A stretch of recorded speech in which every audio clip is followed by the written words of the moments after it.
GST will make consumers the king and end tax terrorism. So we decided to highlight some of the important elements of GST and how it affects your day-to-day life. For starters, GST has 4 slabs: 5, 12, 18 and 28%. Items that are used daily but are non-essential in nature are put under the tax slab of 5%. Economy air travel is set to become slightly cheaper with a tax drop from 6% to 5%. Processed food are set to become substantially cheaper as their tax rate drops from the current 15% to 5%. Tea, coffee and masala are going to become slightly more costly. Items that are non-essential but are used by a great number of people are put under the tax slab of 12%. Business class passengers will need to shell out more for their in-flight comforts. Cheaper hotels with tariffs between Rs 1,000 to Rs 2,000 will become substantially cheaper, as will non-AC restaurants, which will see a 10% tax reductions. Nearly 81% of all goods and services are taxed at this bracket of 18%. Branded goods, which are currently taxed in the range of 23 to 24%, are now set to become substantially cheaper,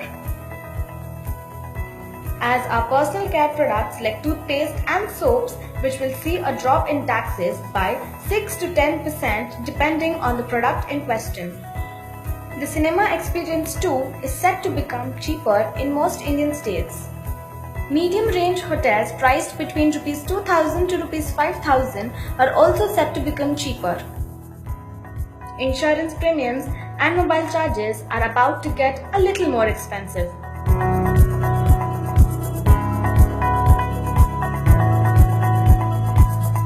The 28% tax slab has been put on all luxury goods and services and goods with health hazards.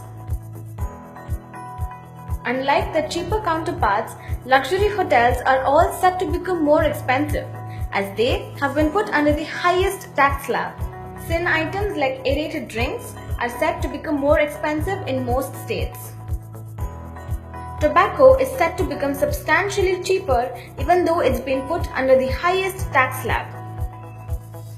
Home appliances like refrigerators and washing machines might become more expensive depending on the state in question. The construction industry will also be affected as cement becomes more expensive. Small cars are set to become slightly cheaper,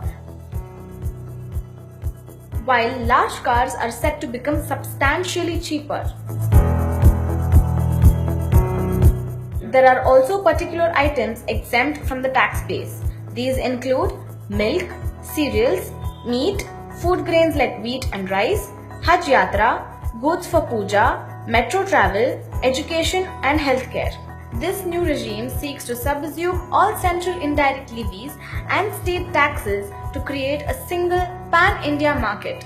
With all these changes, it is likely that the GST rollout will be quite disruptive in the short term.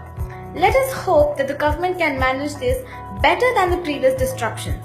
The result in the long term should certainly be worth all the trouble.